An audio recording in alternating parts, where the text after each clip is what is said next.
in Rishikesh, India, and with me for today's episode of the podcast is Acharya Prashant, who is a spiritual teacher and a philosopher of Vedic tradition. It's a pleasure to have you join us for the podcast. Perhaps we could begin with what inspired you to give up quite a successful career and embark on the path of a spiritual teacher.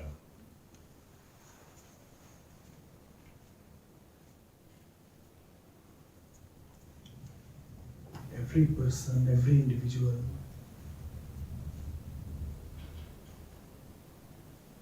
does what he deems to be of importance.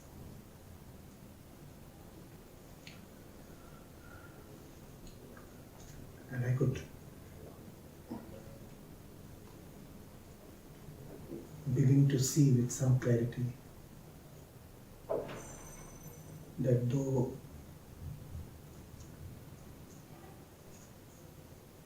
all the tasks that are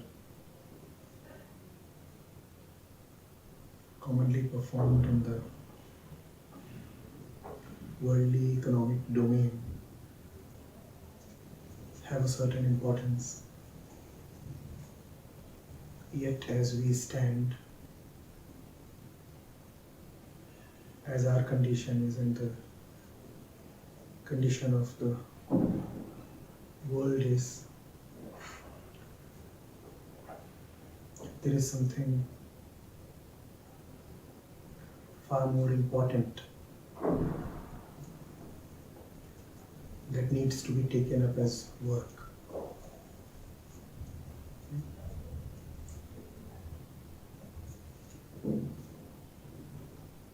It was important. I submitted to it. Okay, there's a common theme I find amongst Eastern wisdom traditions. I just came from the Kumbh Mela and spent a lot of time with gurus and sadhus there. And even just this morning I was at satsang by Muji. And the common theme is regarding the mind and the ego, that it's almost like something that you should try to vanquish, like some sort of enemy or almost even like the devil.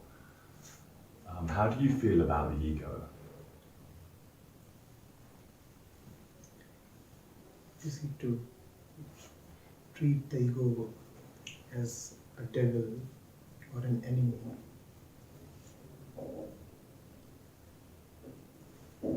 is to become a self-hater. The ego sits at the center of our thoughts, feelings, actions.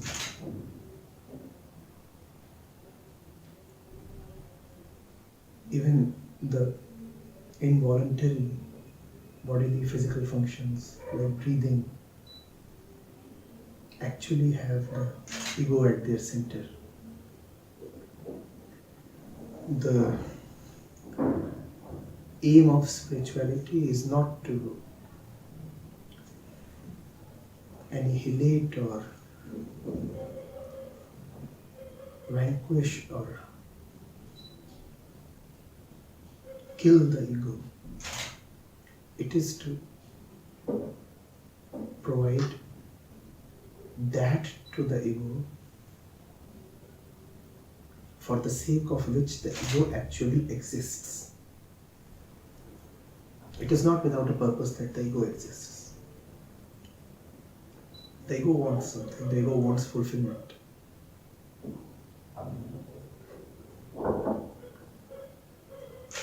Spirituality seeks to provide fulfillment to the ego, completion to the ego, relief to the ego. The sense of the self, as we all know through our daily experience, is something that makes us wander hither and thither. We try this, we try that. And the one objective that we have is peace. We want to come to a point where we are not feeling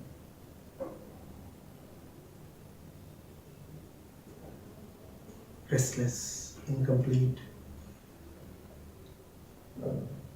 tense about something, missing something. That's what the ego wants. And if that is what the ego wants, how can the ego be evil?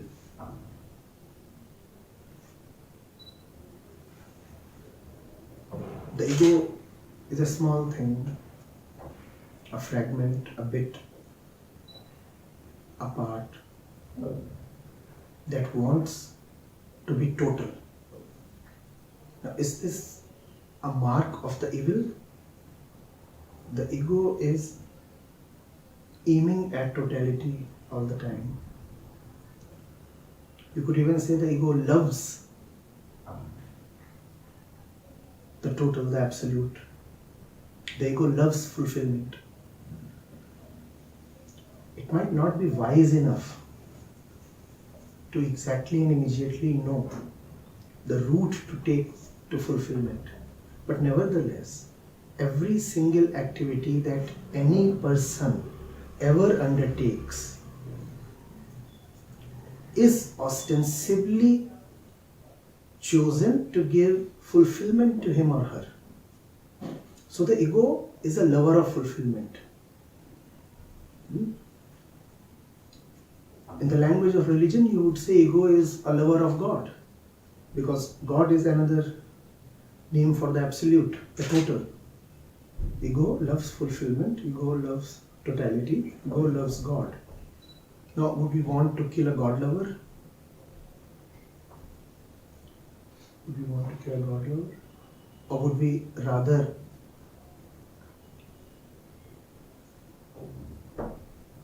help her? She has a certain purpose, she has a certain desire.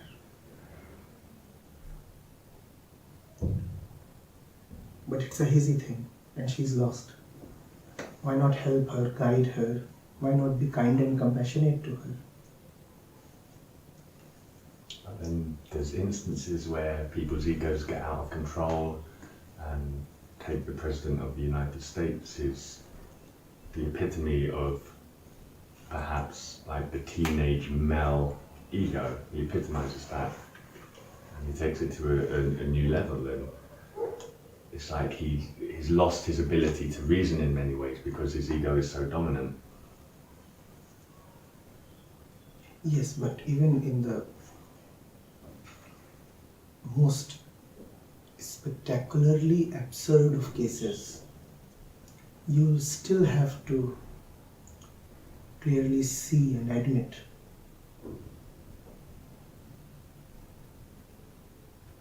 that the ego is saying, I want good to happen. If you ask even a so-called monster from any age, any place, living, dead, actual, mythical, what do you want? He will say, I want good. He will say, I am doing that which is right. Even if he concedes that he is doing wrong, he would still say, wrong is right, and therefore I am entering the wrong.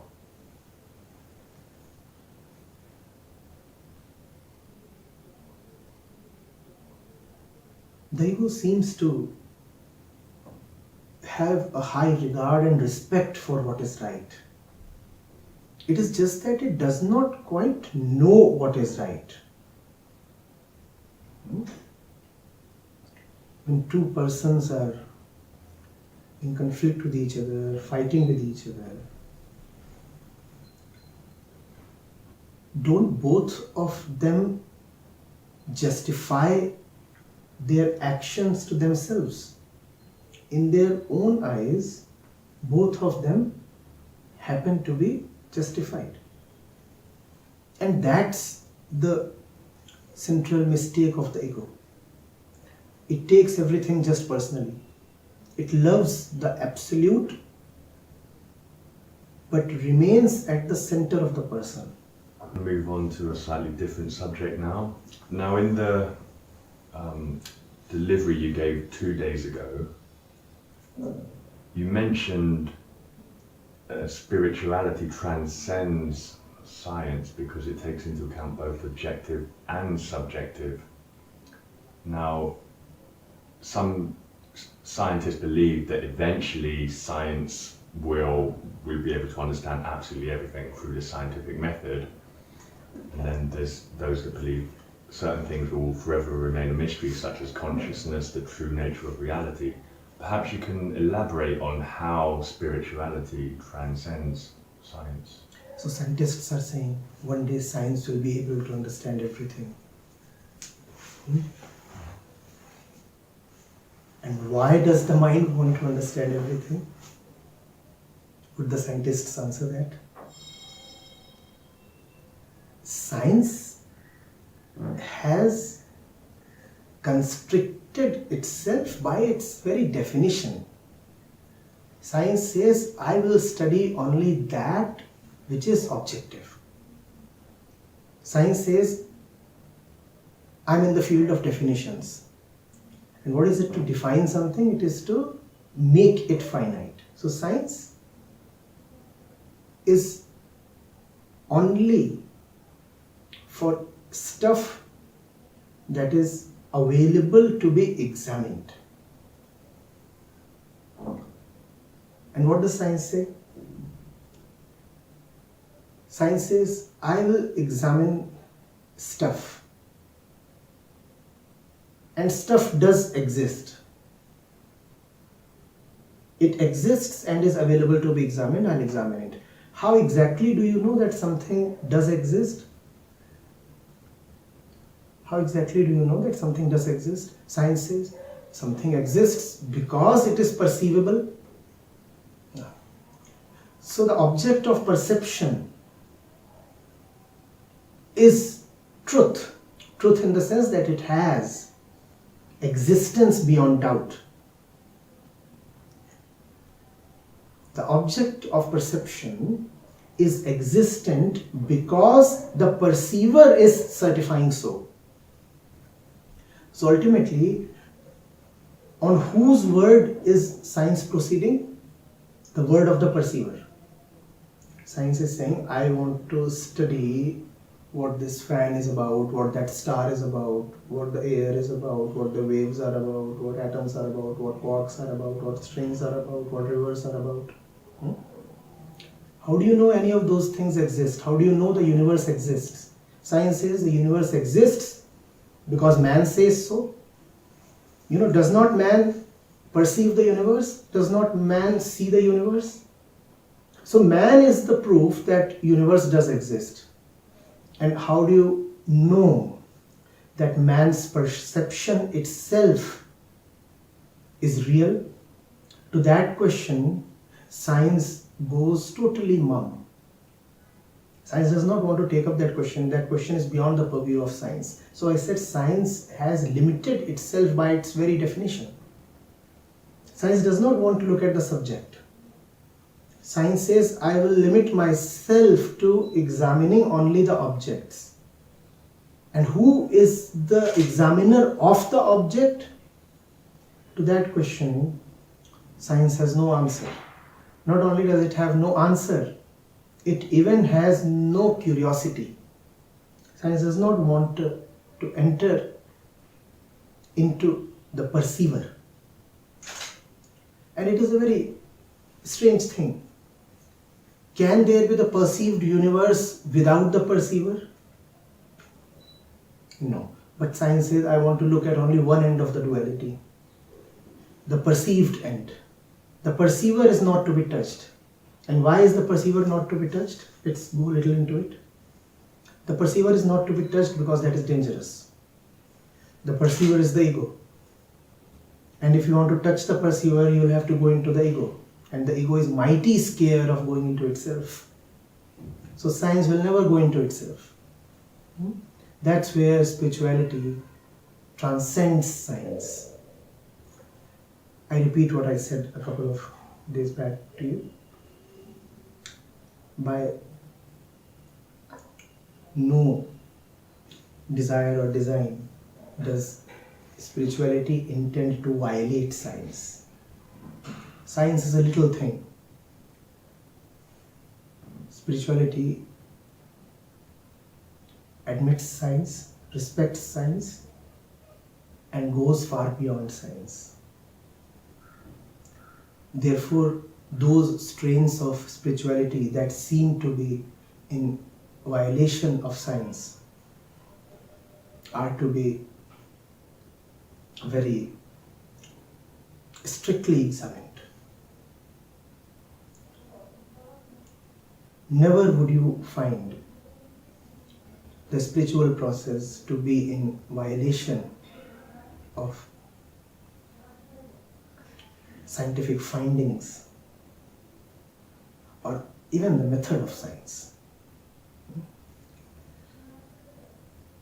It's just that the domain of spirituality is far wider.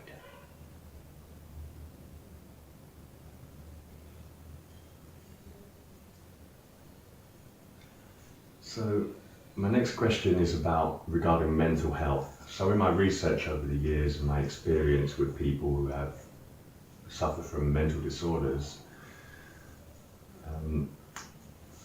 it appears that psychedelic drugs have come to the forefront in neuroscience to understand how the brain works, and psychology and psychiatry, and they've proven to be very effective where virtually all other methods have failed in people with extreme trauma such as PTSD and childhood abuse. And there could be there's in the ancient Vedic scripts, there's certain passages about soma, which is a plant that they made into a drink and then consumed and gave like transcendental visions. And it sounds like it could be a psychedelic itself. What is your opinion of psychedelic drugs to help people that are mentally troubled, and also about the potential roots of psychedelics as the roots of religion? A man is severely attached to his car. A man is severely attached to his car. One morning he finds that the car has a dent and a bruise, the paint is off, and now he's beating his chest and crying. He's almost feeling as if his right hand has been cut and wounded and fractured. So you take the car to the workshop,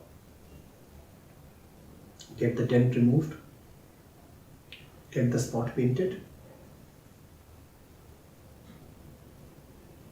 and the car comes back, and the man is happy again, happy and attached.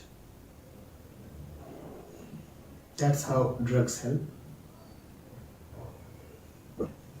What was the fundamental problem? Was the fundamental problem that the car met an accident? Or was the fundamental problem that the man was unduly attached to the car?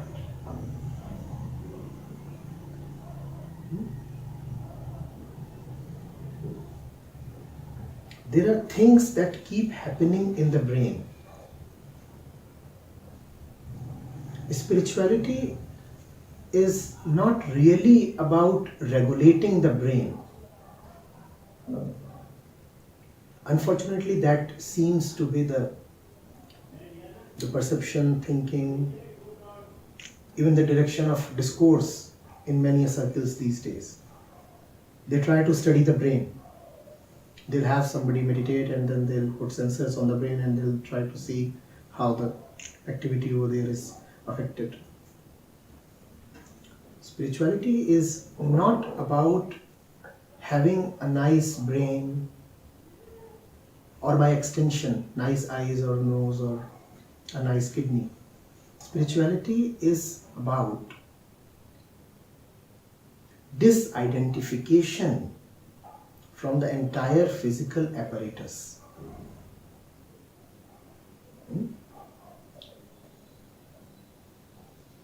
We remain in a state of identification and attachment with this,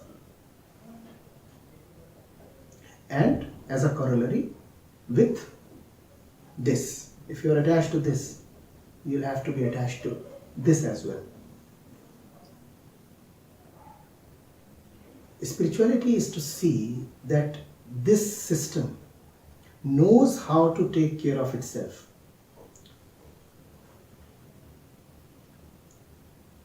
Your place and the place of this are dimensionally different. This knows how to take care of itself. How? It has all the necessary faculties. There is nothing in physical nature, in Prakriti, that is born and does not know how to take care of itself. Fungus, algae, little rats, mighty whales, trees, grass,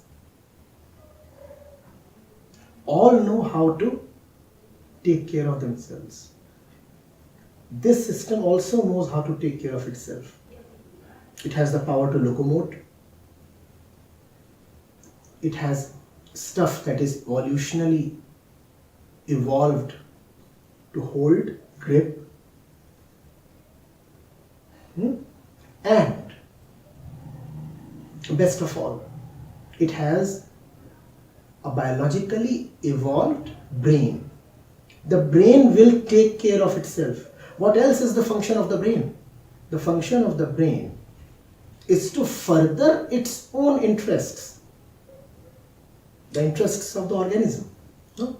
That is what is the function of the brain in any organism. So the human brain also knows how to take care of itself. It has memory, it has intellect, it has experience, it can analyze, it can integrate. It can see things as separate, and it can also see what is common between things. We know of the tremendous powers of the brain. So the brain can be left to itself. The intervention of I is not needed.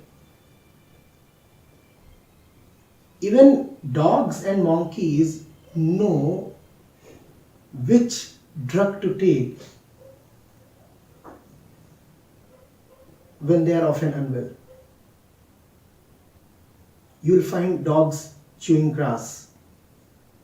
You'll find monkeys looking for a particular herb. All that knowledge is pre-stored in the brain. When even monkeys and dogs know how to take care of their bodies, how to look after their welfare, the human brain too knows. So the function of worldly and physical upkeep can be peacefully left to the organism itself. Who will take care of the organism? The organism itself will take care of the organism. Who will take care of the body? The body will take care of the body. I am somewhere else. I belong somewhere else. My place is somewhere else. That is a different dimension. I am not to interfere. And if I interfere, that is suffering. Spirituality is to realize this. The suffering of the brain must remain the suffering of the brain. The suffering of the face must remain the suffering of the face. It must not become my suffering. I cannot get attached to the body because I and the body are immiscible. I and the body are two different genres. Now what happens when you take psychedelics?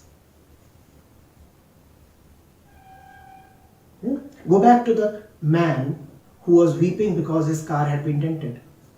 You are still attached to the body, you are still identifying with the brain, and then you are taking some chemical, you're taking in some chemical that would regulate or subdue mental activity for a while.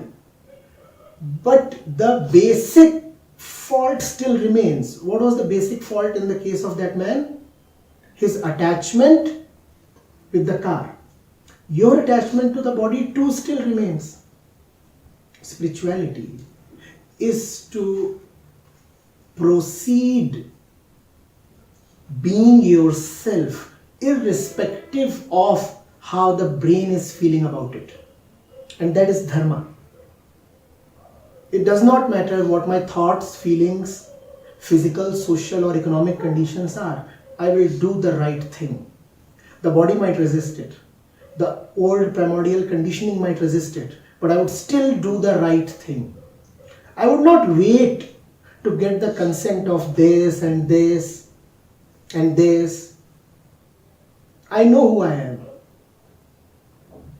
I for sure know I am not all this. I think the problem lies in the fact that people who have experienced extreme trauma, they don't feel themselves much of the time. And it's so deep-seated within them, the trauma, that it plays on their mind continuously, and everyday life triggers that to resurface, and they get into states of panic and depression, anxiety, suicidal ideation, and they're like, why can't I go back to being who I was? Yes, but then you can get your car dented and painted, and still you would never be secure and peaceful, because the car, by virtue of being vulnerable, would stand as a continuous threat to your inner peace. Just as the car has been hit one day, it can be hit any other day. How would you relax? But yes, practically, if you indeed are body identified and the body is paining, and due to the identification, the body's pain has become your pain, do take a few pills. That would give you instant relief. But even as you take the pills, you must be absolutely clear that the pills are merely a stop-gap relief. The pills cannot be the final solution. The pills are just painkillers. Final solution is to know who you truly are, and therefore get rid of all the miscellaneous nonsensical interventions that you make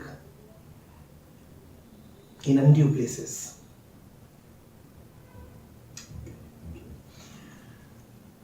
During my trip to the Kumbh Mela, I encountered several Agori sadhus, and I learned about their practice, which many would find completely diabolical. I mean, they're known to eat dead human flesh and do meditation and rituals on top of a human corpse, and many other extreme, perhaps even heinous practices, with an aim to become more pure, to completely cut free from carnal desire, the 7 sins. How do you regard some of their practices and their way of worship?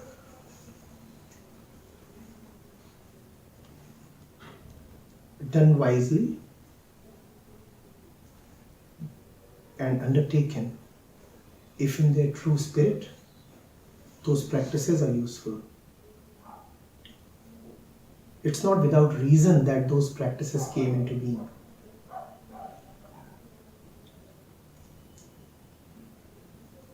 What is the fundamental idea? It is that one is so very happiness oriented. The ego is so pleasure oriented that we want to look only at the brighter side of life, and we want to totally ignore what that brighter side is carrying as its other half.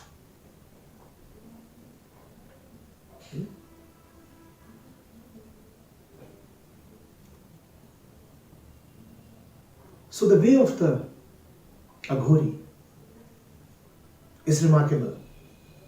He says, I will purposefully look at and be intimate to all that which is rejected by the ego. The ego is a pleasure seeker. The ego wants to talk of life and its celebrations and beauties and fragrances. The Aghori says the ego wants to forget death, and I'll keep reminding the ego of death. And he reminds the ego of death in the most ruthless way possible, as you said. He would meditate in front of a corpse. Similarly, all the stuff that a normal person usually finds repugnant, rubbish, excreta, rotten flesh, the Aghori purposefully goes close to it.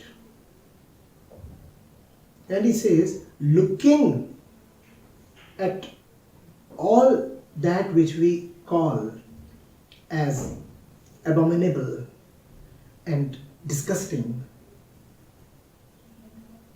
I come to see who we truly are. This flesh that we so much worship today becomes abhorrent to even look at the day the body expires. Where is all the rubbish coming from?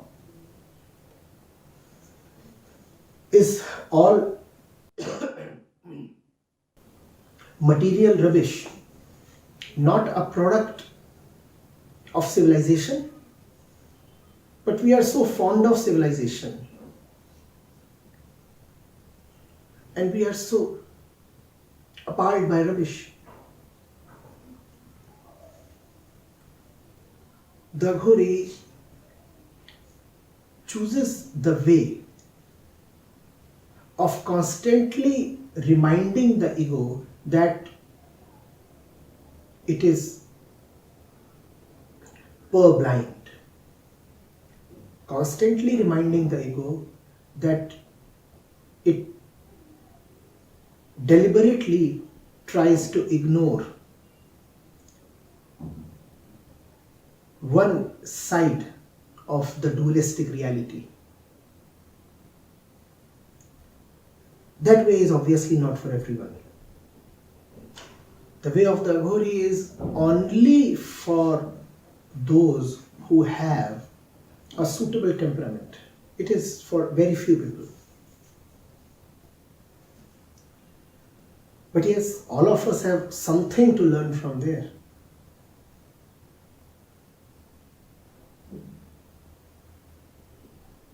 There is nobody who does not have a selective memory. There is nobody who does not suppress a particular kind of news in his mind, and there is nobody who does not magnify a particular area of his consciousness. The Aghori's honesty is a great lesson. The Aghori says nothing is to be swept under the carpet. All must be exposed.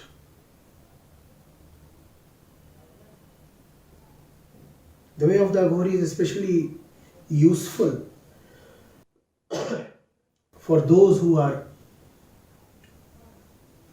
lovers of cleanliness and pleasure and daintiness and happiness.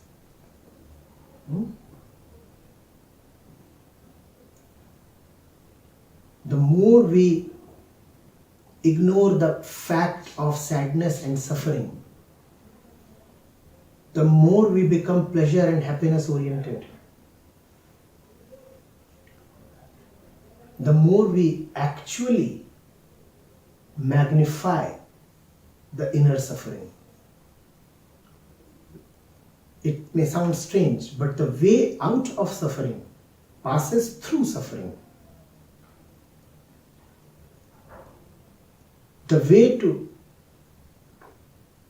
drop suffering is to first of all admit suffering.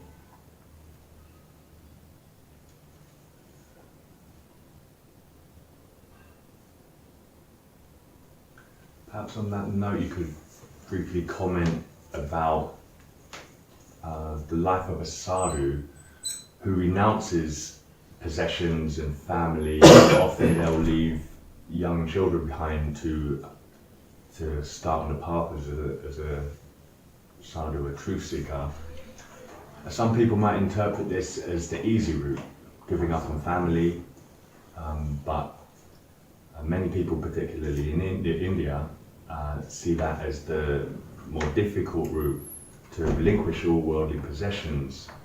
And in your mind, does it allow one to attain a higher level of spiritual awareness? It totally depends on what your intentions are.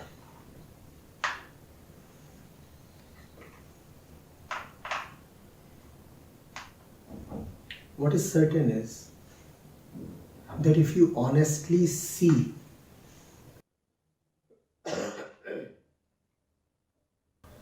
that you are suffering and stuck, then you cannot close your eyes to the fact. Something needs to happen, something needs to change, both within and without.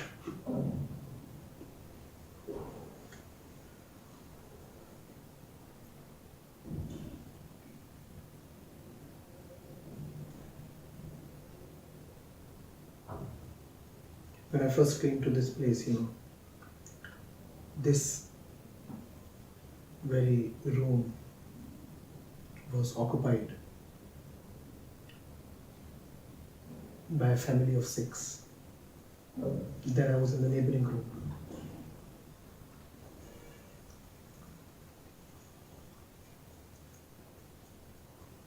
There were 4 kids.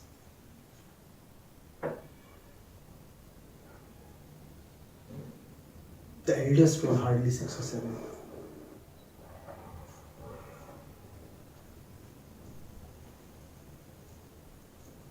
And 2 of them were so young. They would weep and wail through the entire night.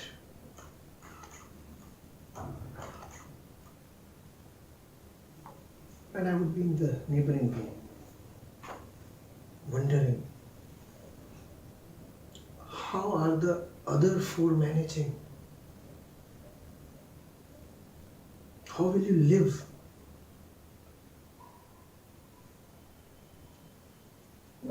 And it is not a one-off incident. It is happening every night. And the kids aren't going to grow up in a hurry. It's going to continue to happen for a very long time. Man's children take an eternity to grow up.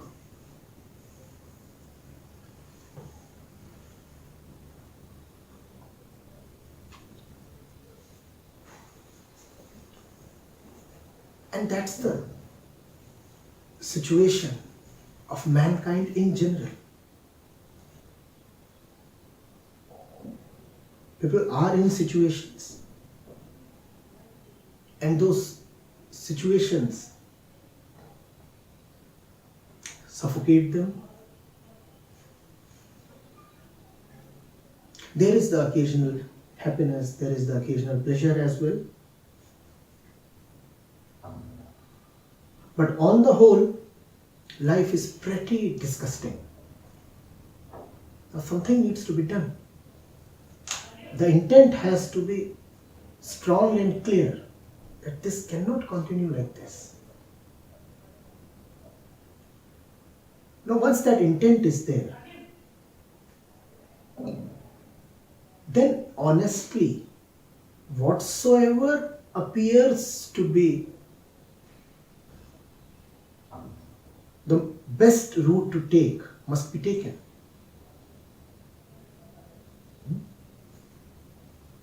But the intention has to be of freedom. One is being dishonest if one decides to walk away from one trap just to enter another trap. That's what an escapist does.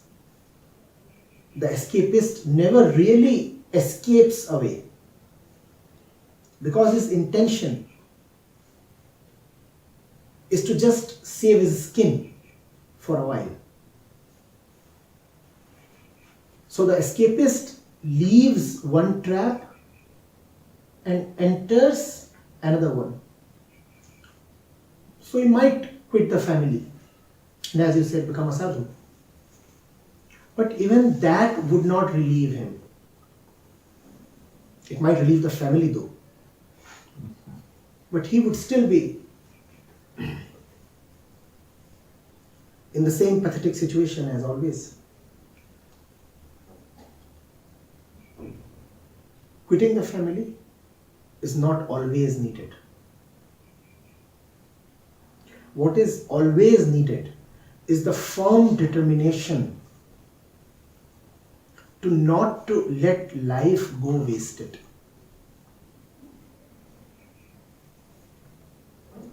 If things are wrong in the family, sometimes it becomes very, very important to stay put with greater determination. Equally, there might be conditions when, for the betterment of everyone, yourself, and everyone includes the family, you might decide to go away from the family for a short while or for a long while. The action cannot be commented upon. It is the intention that is important. If the intention is right, then the action is bound to be right.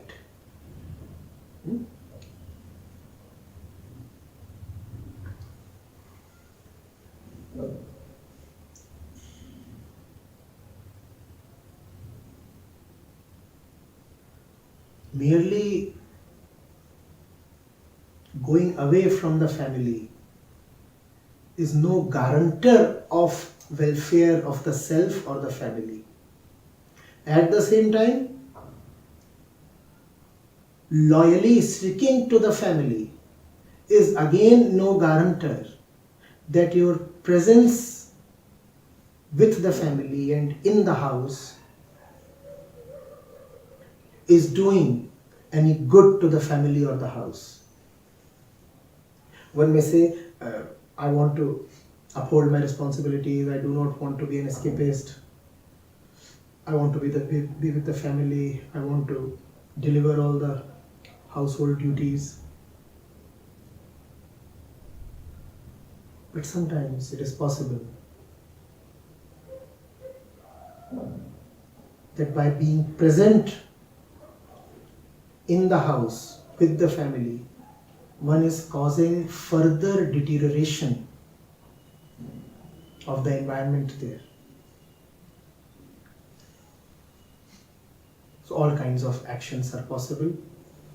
I said actions can be many. The intention has to be strong and honest. Life is precious. It cannot be squandered away in petty affairs. Okay, perhaps one final question before we tie it up. So, in the discourse a few days ago, there was mention about thoughts and they come constantly, a constant torrent of thoughts coming, but if you can be the witness to the thoughts, and they only have power when you have belief associated with the thoughts. Perhaps you can comment on the power of belief and how it's integral to a healthy mind and body.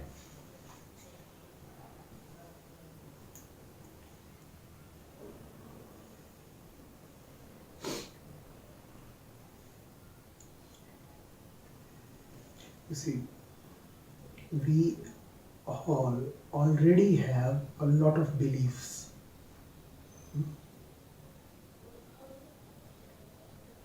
And those beliefs certainly have an effect and influence on life. So the process is already on. The input, the process, and the output are all already there, available to be investigated. Why not first see how our existing beliefs are serving us? Whether actually. And once one has seen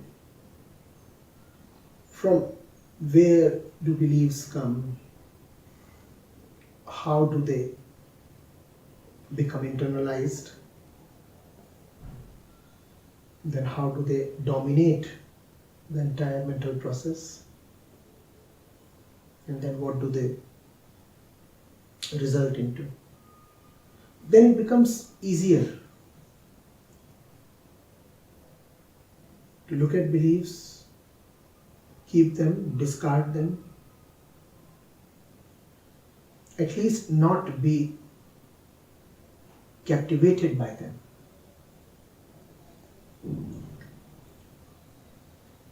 You said, what is the role of beliefs in having a healthy physical and psychic health? So probably there is only this one single firm belief that needs to be there. And what is that belief? Health is my nature. It cannot be compromised. The Upanishads say, Niramayo Vaham. I am the one who cannot be sick.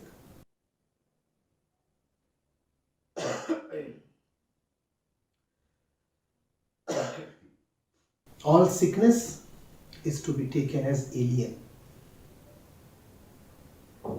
There is the plane of the body, and the plane of the body is the plane of sickness. My plane is different. I am planeless. Niramayo. And when belief is so singular, concentrated, and strong, utterly single pointed, then it is called faith. Health is my nature, and I will believe in nothing else then, because I have just one belief. What is that belief? Health is my nature, I am health. And now, if there are multiple and miscellaneous beliefs that are contributing sickness to me, what will I do with those beliefs? I'll push them aside.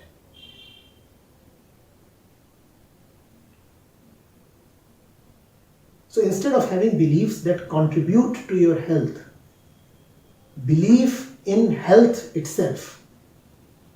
And when you believe in nothing but health itself, that will help you simply reject all other needless beliefs. Very interesting way of looking at it. Thank you very much for your time.